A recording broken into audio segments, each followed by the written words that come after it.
Merci Seigneur pour ta gloire en ce lieu. Merci à toi Seigneur.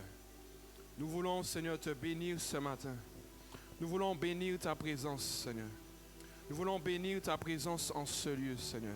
Nous voulons te rendre la gloire en ce matin. Nous voulons te rendre la gloire en ce matin.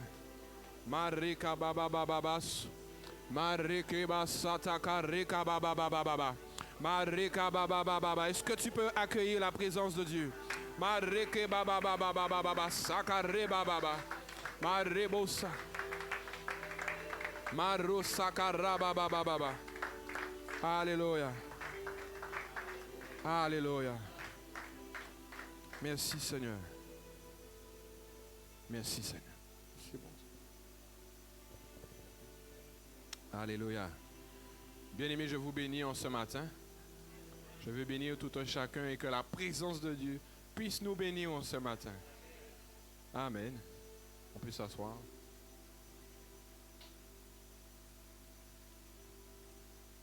Alléluia. Ce matin, nous allons voir un sujet que nous avons déjà vu, mais il est bon que nous puissions le voir encore.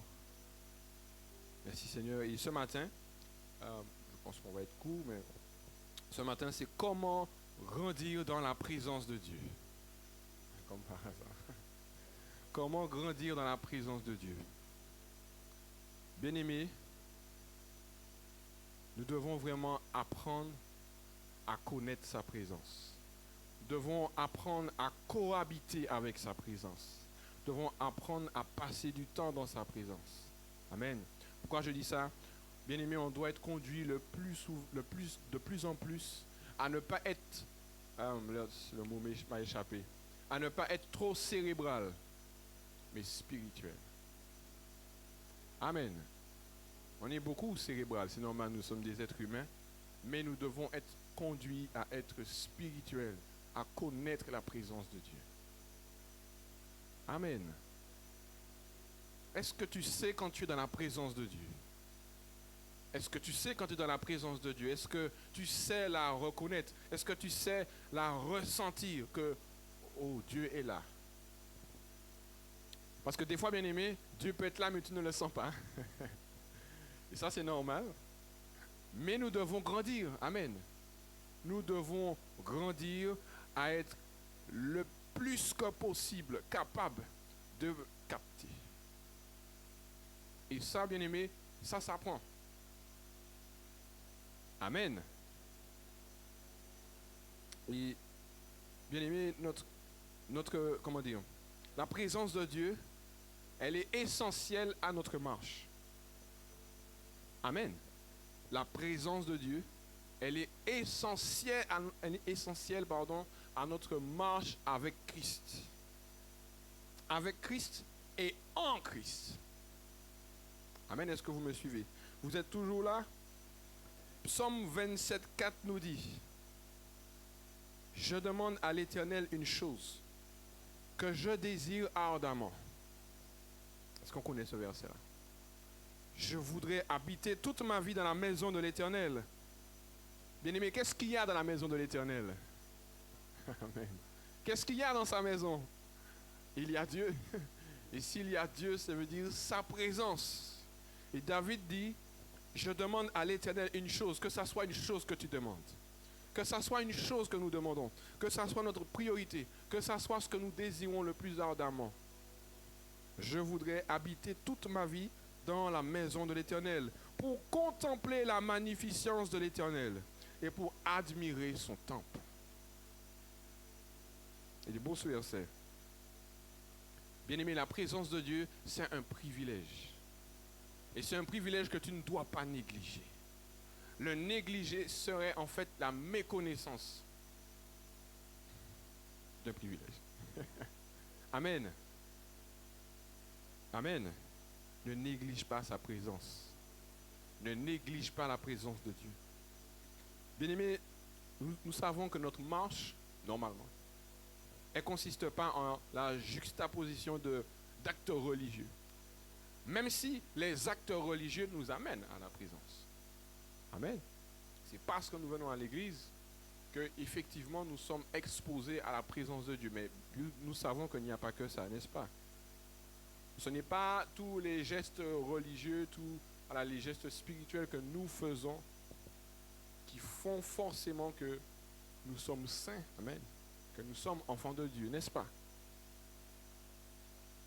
La marche avec Dieu, elle se vit. Est-ce qu'il y a quelqu'un? La marche avec Dieu, elle se vit. Donc ton quotidien doit être marqué de temps avec Dieu. Amen. Ça veut dire que, oui, effectivement, c'est ce que je viens de dire. Ton quotidien, c'est dans la présence de Dieu. C'est-à-dire que, bien aimé, c'est vrai que par moments, nous pouvons être au travail, nous pouvons faire autre chose et être déconnectés. Amen. Ça arrive très vite. Moi, ça m'arrive, bien aimé, quand, effectivement, je rentre au travail et puis c'est quand je ressors du travail, je me dis, wow, j'ai la pensée sur Dieu. Et bien aimé, nous devons développer cette marche. Nous devons développer ces mécanismes. Nous devons développer ces réflexes d'être constamment avec Dieu. D'être constamment dans sa présence. Amen. Parce que bien aimé, j'ai constaté une chose, c'est que nous faisons plein de choses. Mais souvent nous faisons plein de choses sans Dieu. Nous faisons plein de choses sans l'avoir consulté. Nous faisons plein de choses sans peut-être dire, mais en fait, Seigneur, en se disant, bon, je vais aller devant Dieu avant. Est-ce que c'est ton cas? Moi, ça m'arrive, bien aimé. Quand je faisais effectivement, je travaillais sur le message, c'est cette pensée que j'ai eue. Amen. Que nous négligeons sa présence. Et pourtant, nous pouvons être amenés à faire plein de choses, et en plus, plein de choses pour Dieu, au nom de Dieu, mais sans sa présence. Amen. Est-ce que nous sommes prêts à aller consulter Dieu? Vous savez, j'aime beaucoup l'histoire d'Abraham et de David, parce qu'il y a deux choses, il y a une chose, pardon, que ces deux hommes font. Abraham, avant d'aller tel endroit, il fait un autel. Amen. Avant d'aller à un endroit, il fait un autel. Vous comprenez quand je dis un autel? Et quand il fait cet autel, il rend gloire à Dieu et Dieu lui donne une direction. Donc, il prend la direction. Et quand il arrive à la prochaine destination, il fait un autel. Amen. Et il va dans une autre destination. Et quand il arrive à une autre destination, il fait un autel. As-tu un autel, mon frère, ma soeur? As-tu un autel? Et David, pareil, quand David est parti, quand il a fui Saül, il est arrivé dans un endroit où, je crois, je ne me rappelle plus trop, il devait combattre, je crois, une armée. Et avant d'aller, il va demander à Dieu. David consulte Dieu. Et Dieu lui dit, vas-y. Voilà, j'ai mis telle chose entre tes mains. Amen. Et quand il arrive, il demande encore. Et Dieu lui dit, vas-y, tu peux y aller. Amen. Ce sont des réflexes dont nous avons besoin. Oui, c'est vrai, bien-aimé. Nous avons Jésus-Christ. Oui, c'est vrai. Nous avons le Saint-Esprit. Et heureusement. Mais as-tu des temps avec Dieu? Bien-aimé, le Seigneur nous attend dans sa présence. Et souvent, nous sommes religieux. Souvent, je disais tout à l'heure que nous sommes cérébrales. C'est-à-dire que voilà, nous comprenons la parole de Dieu, nous savons ce qu'il y a à faire, ce qu'il n'y a pas à faire. Mais as-tu l'information de Dieu? Est-ce que Dieu t'a parlé? Amen. Sommes-nous, je vais dire entre guillemets, des habitués de la présence de Dieu?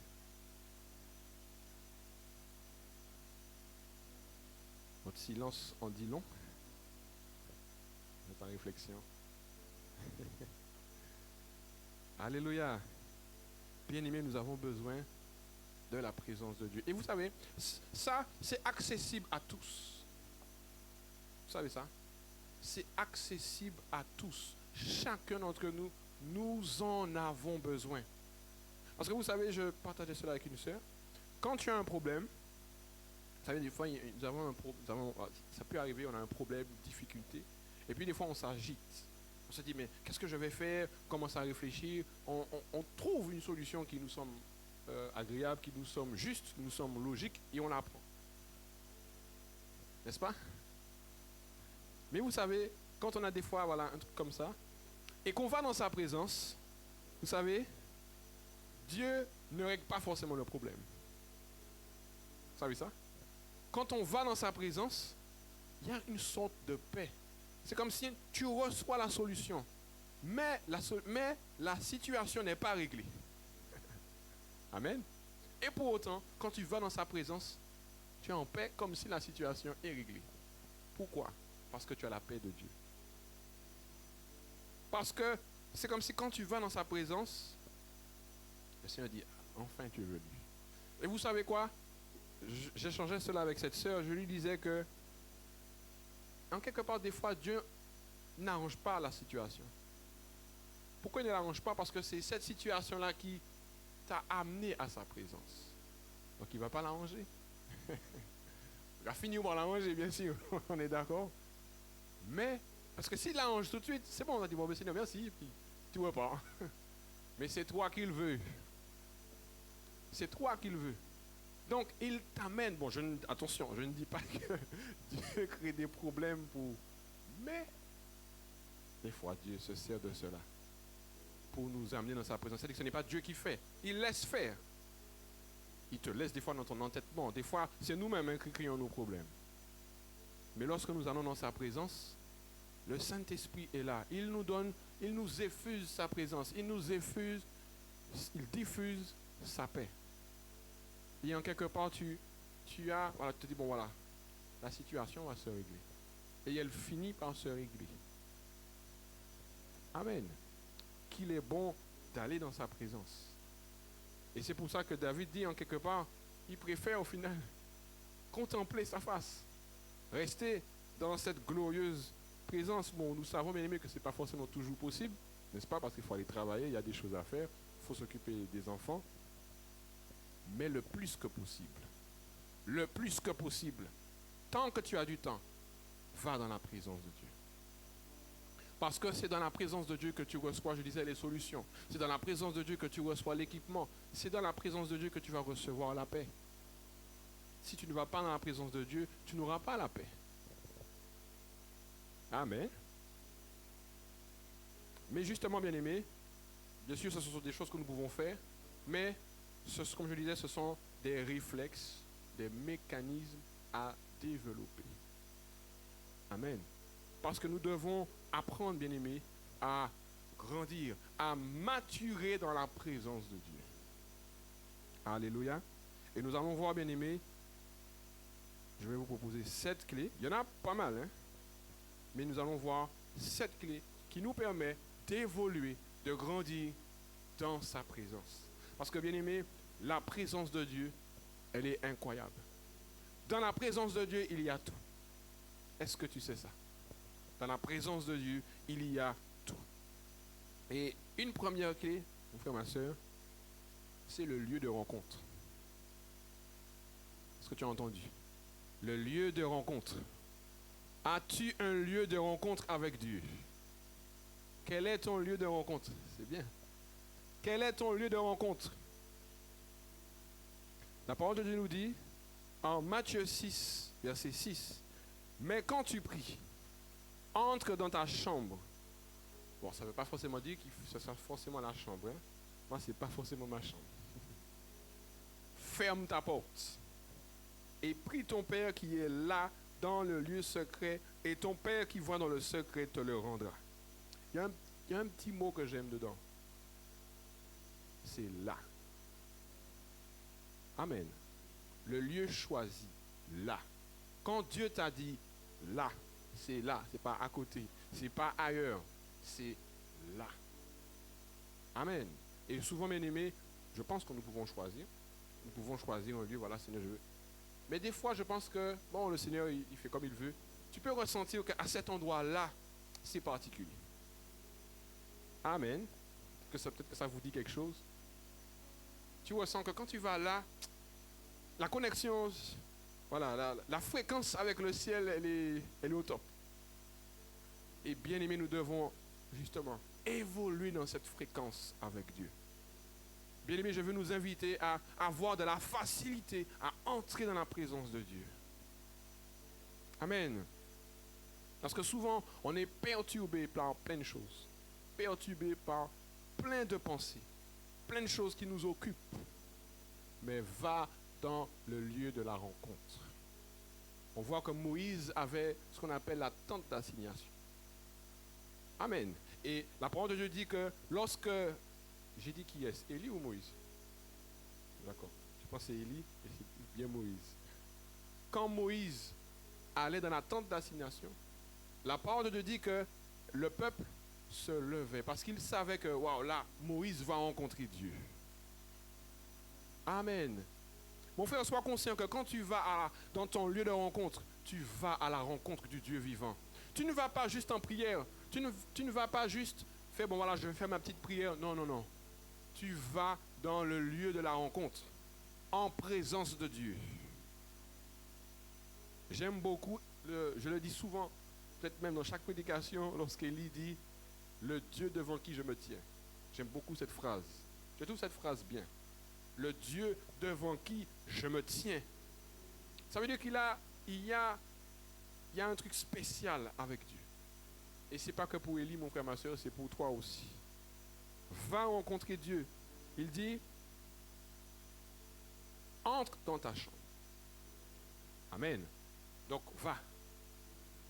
C'est un lieu où tu dois aller. Ferme ta porte. Donc, ce n'est pas de la blague. Quand tu vas à la rencontre de Dieu, ce n'est pas de la blague. Tu ne vas pas juste faire 1 heure de prière. Tu ne vas pas juste faire 30 minutes. Tu ne vas pas juste honorer une horaire. Amen. Mais tu vas à la rencontre de Dieu. Parce qu'il est là, il t'attend. Il sait que c'est là. Bon, bien sûr, je ne dis pas qu'on ne peut pas aller prier ailleurs. On a compris ça? Il ne faut pas se dire, bon, non, non, non, c'est quand je vais arriver là que je vais prier. Non. Mais cependant, ce lieu est spécial. Il dit, ton Père qui voit dans le secret. Bien-aimés, soyons conscients de ça. Que quand tu es en train de prier, Dieu voit. Tu n'es pas juste en train, encore une fois, de faire ton acte habituel. Ce que tu es en train de faire, Dieu le voit. Et il dit, il te le rendra. Amen. Il y a un verset qui me vient. Mon frère, si tu peux mettre pour moi, Hébreux 11. Hébreux 11, 6. Ça va avec, il voit dans le secret et te le rendra. Vous voyez cette phrase, il dit, car il faut que celui qui s'approche de Dieu croit que Dieu existe, ok? Et qu'il est le rémunérateur de ceux qui le cherchent. J'aime beaucoup cette phrase. Je ne sais pas si vous la comprenez comme moi, mais j'aime le mot rémunérateur. Est-ce que tu connais le rémunérateur? Celui qui est le rémunérateur, ça veut dire celui qui paye. La rémunération. C'est quoi la rémunération? La rémunération, c'est le salaire. C'est-à-dire, c'est ton dû, ce que tu as obtenu de ton travail. Et il dit que lui, Dieu, il est le rémunérateur de ceux qui le cherchent. C'est comme si ceux qui le cherchent, c'est un travail qu'ils ont opéré. Donc, Dieu dit, je me dois de vous payer. Amen. Donc, chaque fois que tu vas dans la présence de Dieu, Dieu se doit de te payer. Entre guillemets, on a compris? Ce qu'on a compris, d'accord? Amen. Mais il dit, bien aimé, la rémunération, c'est quoi? Chaque mois. Ça veut dire qu'une rémunération, c'est ce qui t'est donné chaque mois, normalement. Donc, ton salaire, tu sais déjà que le 25, il doit tomber. Ça dit, Amen. Si ça tombe le 25, bien aimé, si ça doit tomber le 25, et qu'on est le 27, et que ce n'est pas encore tombé, je suis sûr qu'on est sur le... je n'avais pas dit le qui-vive, mais on est en attente. On se dit, c'est bizarre. Surtout, normalement, c'est un salaire... Je parle d'un salaire fixe. Pas quelque chose qui doit tomber comme ça. Non, un salaire fixe. Ta rémunération, normalement, elle est fixe, n'est-ce pas? Et Dieu dit, je suis le rémunérateur de ceux qui le cherchent, de ceux qui vont en ma présence, de ceux qui vont à chaque fois me chercher, de ceux qui viennent à chaque fois en ma présence. Je suis le rémunérateur. Ça veut dire que Dieu dit que forcément, je vais te donner quelque chose. forcément, je vais te bénir. Forcément, il y a quelque chose qui va t'être transféré, entre guillemets, pour rester dans l'idée, quand on va dans sa présence. Bien aimé, ça m'amène en plus à lier deux choses. Comme je disais, quand tu vas dans sa présence, ce n'est pas de la blague. Et d'ailleurs, ce n'est pas de la blague parce que Dieu dit, il donne la rémunération à ceux qui cherchent. Donc, la rémunération au travail. Donc, ça veut dire que lui-même estime que c'est quelque chose d'important, de sérieux. Amen. Est-ce qu'il y a quelqu'un? Est-ce que tu es prêt à... Est-ce que maintenant tu es encouragé à aller chercher ton salaire spirituellement? Amen. Alléluia. Bien-aimés, nous devons être encouragés à aller dans la présence de Dieu parce qu'à chaque fois que tu iras, tu ne seras pas déçu. Amen. Même si, comme je disais, des fois, quand on a une situation puis que tu vas dans sa présence, peut-être que la situation va rester telle qu'elle. Mais toi, tu ne seras pas tel quel. Chaque fois quand tu vas dans la présence de Dieu, tu ne seras pas tel quel. Est-ce qu'il y a quelqu'un?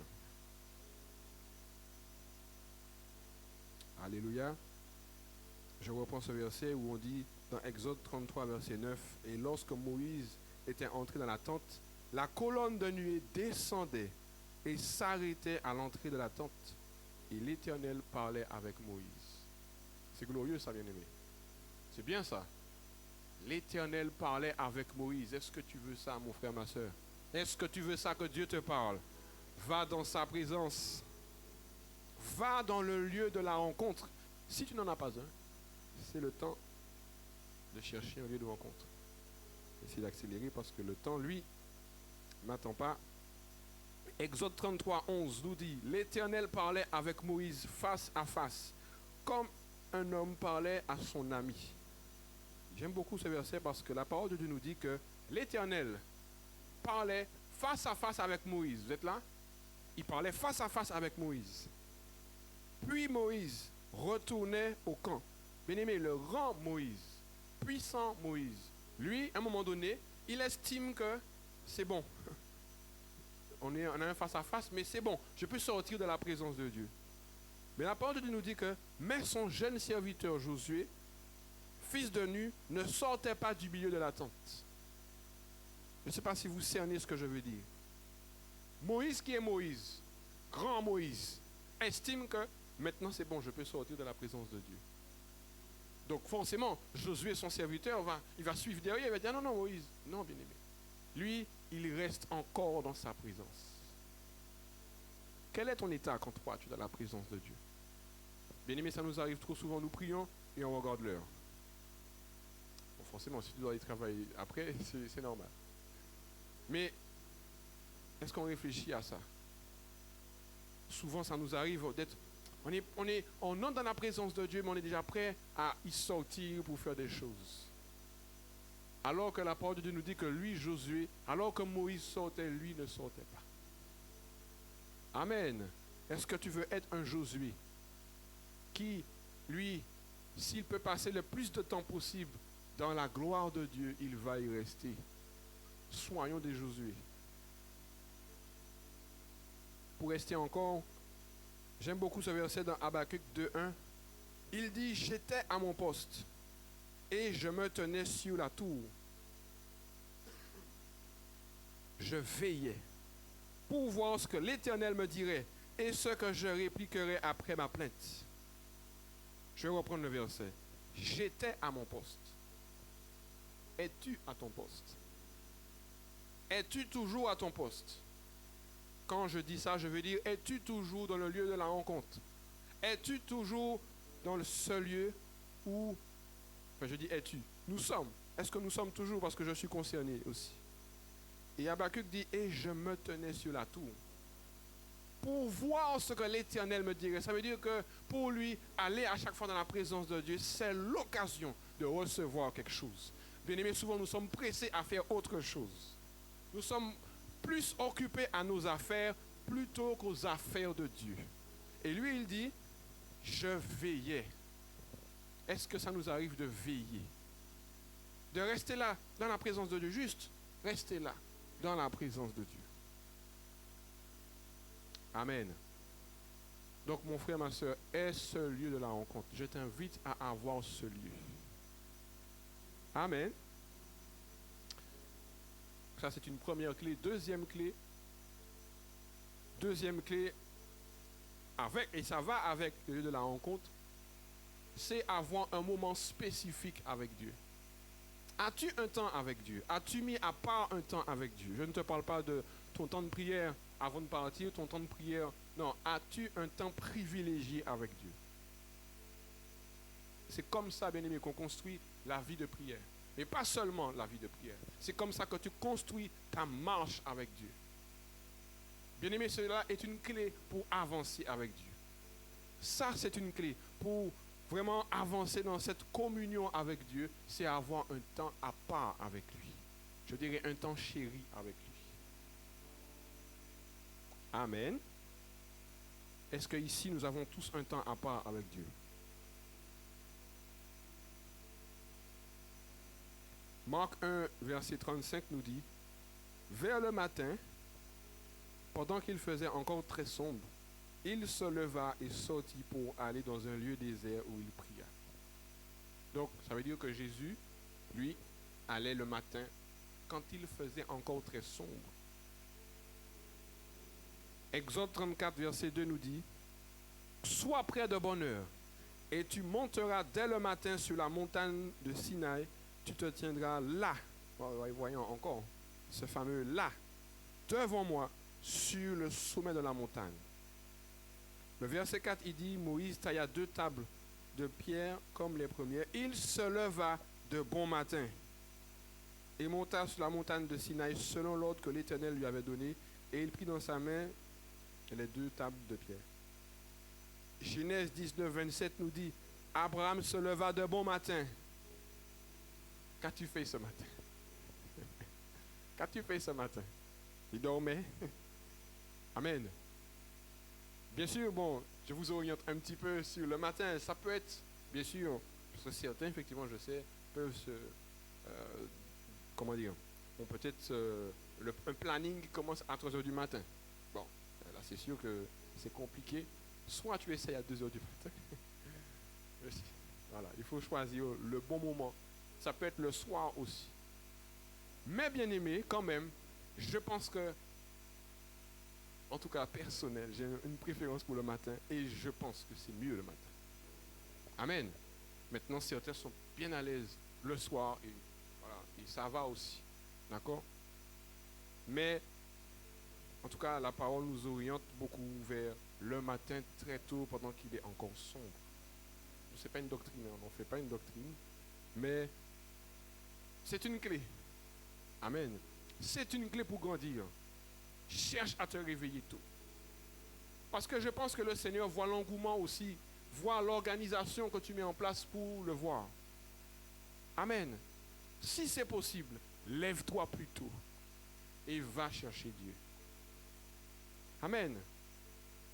Je suis sûr que le Seigneur, il est content quand il voit qu'on organise sa vie pour lui. Amen. Parce que se lever tôt, j'imagine que faut s'organiser, n'est-ce pas? Sauf si on ne travaille pas ou bon.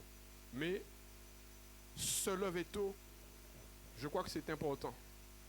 Parce qu'en plus, bon, ça c'est un cas pratique, hein. Bien aimé, quand la parole de Dieu, enfin non, c'est pas la parole, excusez-moi. Là, on dit bien que la vie appartient à ceux qui se lèvent tôt, n'est-ce pas? Non, c'est pas la parole de Dieu. Hein. Et comment dire? Lorsqu'on se lève tôt, lorsqu'on a déjà passé un temps avec le Seigneur, et puis voilà, on a toute la journée devant nous, ben on voit ce qu'on va faire, n'est-ce pas? Lorsque tu te levé à 10 heures, c'est pas là que tu vas commencer à prier. Amen. Ça m'arrive pas. Ça m'arrive pas, ça. Mais vous savez, même quand peut-être je vais me réveiller à 7 heures, je suis frustré. Parce que je me dis, la journée a commencé, je vais prier, mais les enfants vont se réveiller, hein, mon frère, tu sais de quoi on parle. Amen.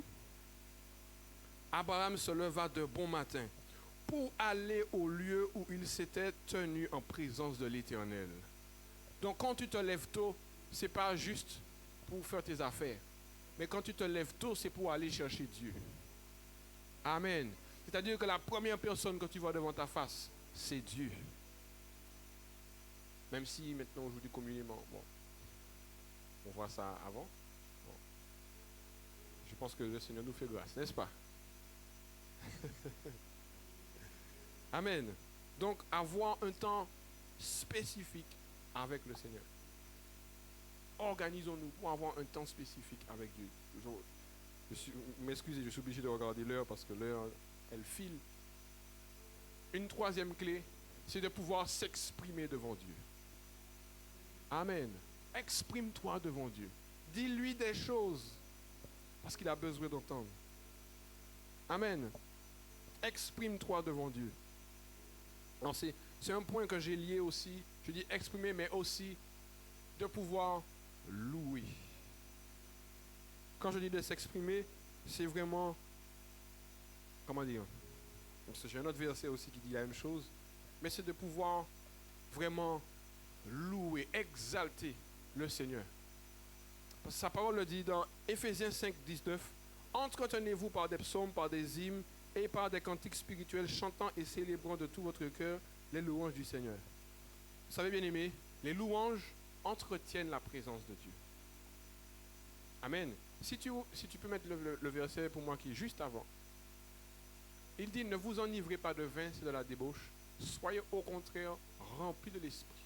Et juste après, il dit, entretenez-vous. Cela veut dire que quand tu t'entretiens, ou du moins, pour être rempli de l'esprit, pour être rempli de la présence de Dieu, tu dois entretenir ton esprit, ton âme, ton être entier de louange au Seigneur. Amen. La louange, quand tu loues Dieu, quand tu adores Dieu, tu maintiens la présence de Dieu sur toi. Et quand tu loues Dieu, il y a des choses spirituellement qui se passent. Il y a des choses qui se passent autour de toi. Amen. Comme je disais, si nous regardons bien, il dit que l'ivresse, c'est de la débauche. N'est-ce pas? Il dit l'ivresse, c'est de la débauche. Mais par contre, il dit, si tu peux mettre le verset, s'il te plaît. Oui, ne vous enivrez pas. Ne vous enivrez pas de vin, c'est de la débauche. Soyez au contraire. Donc ça veut dire, contrairement par contre, autant il n'est pas bon d'être ivre de vin, mais autant il est bon d'être ivre de l'esprit. Autant il est bon d'être ivre de la présence de Dieu. Et pour être ivre de la présence de Dieu, tu dois louer. Tu dois louer sans cesse. Amen. Est-ce que tu es prêt à louer sans cesse? Et comme je disais, quand tu loues sans cesse, déjà, tu manifestes la présence de Dieu sur toi. Tu manifestes la gloire de Dieu sur toi. Mais en plus, quand tu décides de louer, il y a des choses qui se passent. Et qu'est-ce qui se passe? Puis, d'accord avec le peuple, alors 2 Chroniques 20, je ne sais pas si vous connaissez cette histoire. Puis, d'accord avec le peuple, il nomma des chantres qui, revêtus d'ornements sacrés et marchant devant l'armée, célébraient l'Éternel et disaient, louez l'Éternel car sa miséricorde durera toujours. Au moment où l'on commençait les chants et les louanges, l'Éternel plaça une embuscade contre les fils d'Ammon et de Moab et ceux de la montagne de Séhir, qui étaient venus contre Juda et ils furent battus.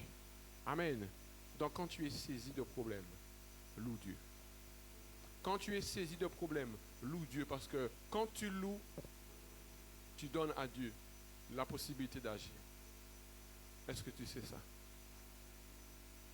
Nous avons besoin, bien aimés, de louer, d'exalter devant Dieu. Et je disais aussi que dans le sens de pouvoir s'exprimer, d'ouvrir sa bouche. Lamentation 2, 19 nous dit, lève-toi, pousse des gémissements à l'entrée des veilles de la nuit, répands ton cœur comme de l'eau en présence du Seigneur. Amen. Autant tu vas louer, autant tu vas exalter, mais exprime aussi ce que tu veux dire à Dieu. Dis-lui ce que tu as sous le cœur. Ouvre ta bouche. Amen. Tout ça, c'est dans la présence de Dieu. Et une quatrième clé, c'est de pouvoir justement maintenir l'intimité avec Dieu. Amen. Bien-aimés, nous devons être intimes avec Dieu. Nous devons avoir des petits secrets avec Dieu. Amen. Quand je dis des petits secrets, je ne parle pas de choses cachées. De toute façon, si c'est caché, Dieu va le révéler. Amen. Si tu gardes ça caché, Dieu va faire monter. La parole de Dieu nous dit dans Lamentation 3,26, il est bon d'attendre en silence le secours de l'Éternel. Amen. Souvent, bien aimés, voilà, nous sommes là à réfléchir. On a des petits problèmes. Va dans sa présence et entretiens-toi avec lui. Amen. Apprends à... On voit Daniel, bien aimé, pour aller dans ce sens. Daniel 6, 10. Lorsque Daniel sut que le décret était écrit, c'est-à-dire que c'est un décret qui le menaçait de mort, il se retira dans sa maison. Est-ce que tu es prêt à te retirer dans sa présence? Il se retira dans sa maison où les fenêtres de la chambre supérieure étaient ouvertes dans la direction de Jérusalem et 3 fois le jour, il se mettait à genoux. Amen. Il priait et louait son Dieu, vous voyez comment c'est lié, comme il le faisait auparavant. Donc ça veut dire qu'il entretenait une relation avec Dieu. Est-ce que nous pouvons entretenir une relation avec Dieu? Est-ce que tu peux écouter ce que Dieu te dit? La parole de Dieu nous dit, je reprends, il est bon d'attendre en silence. Ce sont des techniques spirituelles, bien-aimés, pour grandir dans sa présence. C'est le fonctionnement de Dieu. Et bien sûr, vous imaginez bien que une autre clé est de pouvoir lire et méditer sa parole. En fait, bien-aimés, ce que je vous donne, en fait, peut même se faire l'un après l'autre. Ça peut être étape après étape. Après avoir passé un moment avec Dieu, enfin, je veux dire un moment devant sa face, un moment de silence, tu peux après lire et méditer sa parole. C'est-à-dire qu'une fois que tu es bien imbibé de sa présence, maintenant, tu vas lire sa parole. Et encore dans la Lamentation, la parole de Dieu nous dit, Lamentation 3, 21 à 22, voici ce que je veux repasser en mon cœur. Amen. Bien aimé, la parole de Dieu, il faut la repasser. Quand tu lis, c'est pas juste la lire. Bon, j'ai lu, voilà, c'est bon, j'ai lu Psaume 23, c'est bon. Non. C'est vraiment laisser cette parole pénétrer ton cœur. Que lorsque tu lis cette parole, en fait, tu ne reçois pas juste les informations de ce que tu es en train de lire. Mais Dieu est en train d'envoyer dans ton cerveau spirituel ce qu'il a à te dire. C'est pour ça qu'il est bon de lire et méditer. De repasser en fait dans tout ton être, dans tout ton corps, dans toute ta pensée. Tu repasses cette parole. Et ça dégage la puissance de Dieu. Ça dégage la présence de Dieu en toi. Amen. Bien-aimés, nous avons besoin de lire la parole, mais de la lire correctement. Là, je ne parle pas de lire pour juste la connaître. Parce que nous savons, bien-aimés, qu'en tant que chrétiens, nous devons la lire. D'accord? On est d'accord? Mais là, c'est un cœur à cœur avec Dieu. De ce que quand tu lis le verset, par exemple, si tu es en train de lire au psaume 23, l'Éternel est mon berger, quand tu lis ça, tu ne lis pas seulement l'Éternel est mon berger. Mais il y a plein de choses qu'il y a derrière. Amen. Ça me fait penser, je pense que vous avez déjà entendu cette histoire, de 2 hommes qui récitaient le psaume 23. Et on dit qu'il y a un homme, un artiste qui lit le psaume 23. Non, même pas, non. Il récite le psaume 23. C'est-à-dire qu'il fait une prestation et il donne le psaume 23. Et tout le monde applaudit. Et on donne à un autre homme de dire le psaume 23. Et il le dit. Et on dit dans l'histoire, je crois que les personnes sont touchées, voilà. Et en fait, l'artiste dit, mais c'est bizarre. On a dit la même chose. Et il n'y a pas le même effet. Pourquoi? Parce que la personne, lui, il a lu. Lui, il a dit des mots. Il a bien dit, enfin, voilà, si je me rappelle un petit peu l'histoire, on dit qu'il a dit très bien, avec une belle éloquence. Sauf que l'autre le dit avec son cœur et parce qu'il a vécu le verset. Amen. Donc, bien-aimé, la parole de Dieu doit être en nous. On doit la vivre. Elle doit être vraiment mélanger avec nous. Il ne faut pas mélanger la parole, attention. Vous avez compris. On doit faire faire corps avec cette parole. Et c'est vraiment l'Esprit de Dieu qui fait cela en nous. Amen. Et bien aimé, vous savez, lorsque, et je me rends vraiment compte que chaque clé est vraiment progressive dans sa présence, quand tu as lu la parole, quand tu la médites, quand tu la passes dans ton esprit, effectivement, il y a des choses que Dieu aussi te dit, qui pourtant n'est pas ce qui est écrit. Alors je m'explique bien, il ne donne pas autre chose, c'est-à-dire qu'il y a comme une sorte de révélation. Amen. Et quand tu as ces choses-là, écris-les. Ça aussi, c'est une clé. Écris ce que tu as reçu de Dieu. La parole de Dieu nous dit, dans Habakkuk 2, l'Éternel m'adressa la parole et il dit, écris la prophétie, grave-la sur des tables afin qu'on la lise couramment. Isaïe 38 nous dit, va maintenant, écris ces choses devant eux sur une table et grave-les dans un livre. Bien aimé, il y a des choses que tu as reçues, écris-les. Amen. Écris-les. Parce qu'en fait, quand tu as écrit ce que tu as reçu, ça te permet d'entretenir quelque chose avec Dieu.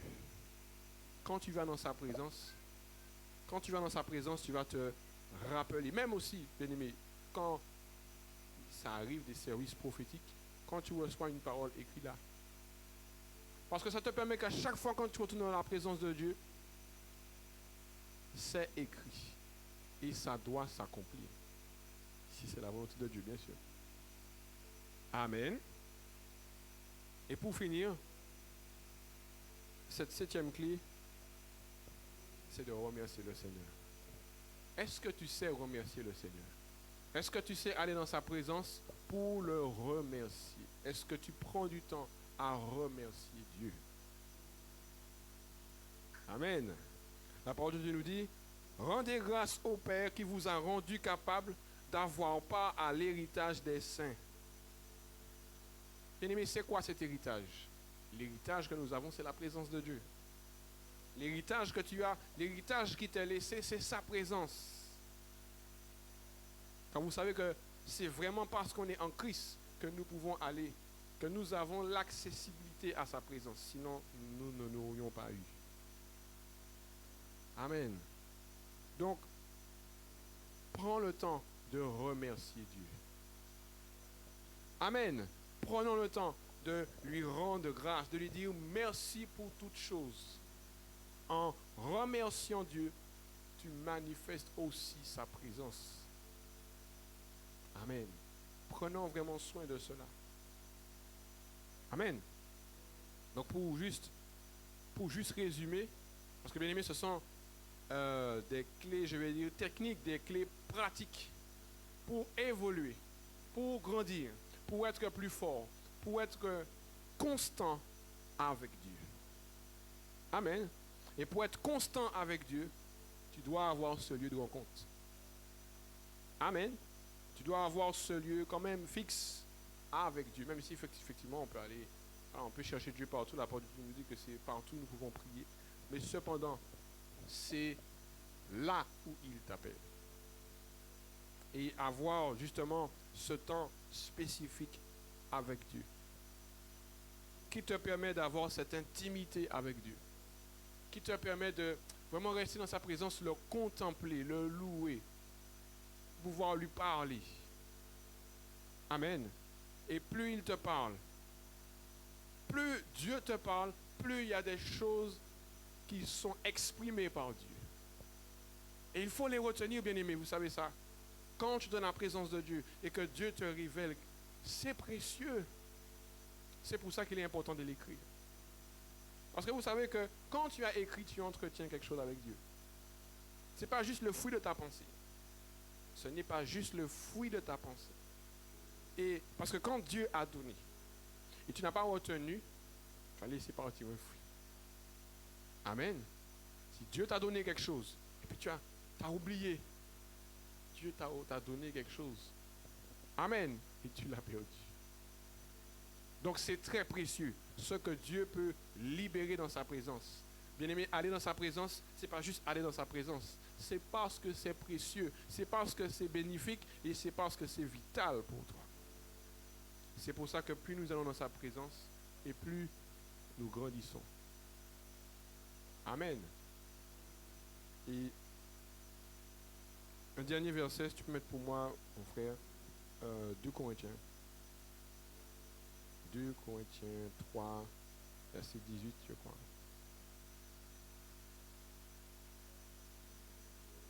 Pasteur Catherine m'a envoyé une prédication ce matin. Et l'homme de Dieu disait quelque chose que je trouvais assez similaire. Et bien aimé, nous tous qui, le visage découvert, contemplons comme dans un miroir la gloire du Seigneur, nous sommes transformés en la même image. Ça veut dire que plus nous allons dans sa présence, et plus l'image de Dieu est imprimée en nous. C'est pour ça que négliger cela, c'est garder notre condition. Négliger cela, c'est faire le choix de rester comme nous sommes. Alors que plus nous y allons, bien aimés, plus nous allons dans sa présence, et plus c'est l'image de Christ qui est rétro-projetée sur nous. Amen. Comment ne pas aimer sa présence? Comment ne pas aimer aller? Parce que lorsque nous allons, c'est Christ qui se révèle à nous. C'est Christ qui s'imprime en nous. Amen. Est-ce que tu es prêt à aller dans sa présence? Amen, amen, amen. Soyez bénis, bien-aimés. Nous allons nous arrêter là. Merci, Seigneur.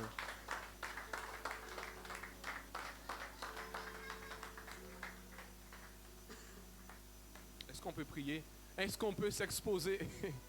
Est-ce qu'on peut encore une fois s'exposer à la présence de Dieu? Est-ce que tu es prêt à prier? Et faisons-le sérieusement, bien-aimés. On a encore quelques minutes avant de passer aux offrandes. Alléluia. Merci, Seigneur. Alléluia. Seigneur, nous avons besoin de ta présence. Seigneur, nous voulons évoluer dans ta présence. Seigneur, il y a beaucoup de choses que nous pourrions faire, mais la priorité, Seigneur, c'est ta présence. La priorité, c'est être avec toi, Seigneur. Seigneur, ma prière, c'est que vraiment tu fasses descendre ta gloire sur nos vies. Ma prière, c'est que tu fasses descendre ton onction sur nos vies, Seigneur. Ma prière, c'est que vraiment nous puissions goûter à ces choses célestes, Seigneur. Tu as dit, Seigneur, que nous sommes transformés en la même image, de gloire en gloire. Amène-nous encore à être transformés, Seigneur. Cher Saint-Esprit, agis dans nos vies. Agis dans nos vies. Et que nous puissions aimer ta présence. Nous savons comment l'ennemi travaille à nous sortir de la présence de Dieu. Nous la réclamons au nom de Jésus. Nous la réclamons au nom de Jésus. Ô Saint-Esprit, est-ce que ton onction puisse encore descendre en ce lieu? Alléluia, Seigneur. Ta parole nous dit que lorsque Moïse allait dans ta présence, son visage rayonnait de gloire. Et il devait cacher son visage. Mais nous, Seigneur mon Dieu, tu donnes l'opportunité d'exposer nos visages à ta gloire, Seigneur Jésus. Donc, nous voulons en profiter en chaque instant, à chaque moment. Seigneur, manifeste ta puissance. Viens encore illuminer, Seigneur mon Dieu. Nous illuminer au nom de Jésus. Alléluia, Seigneur. Donne-nous encore à comprendre tout cela, Seigneur. Donne-nous à passer du temps, Seigneur. Tu nous veux dans ta présence. Tu nous veux dans ta présence. Tu nous veux dans ta présence, Seigneur. Tu nous veux à toi, Seigneur Jésus. En ton nom, nous avons prié. Amen.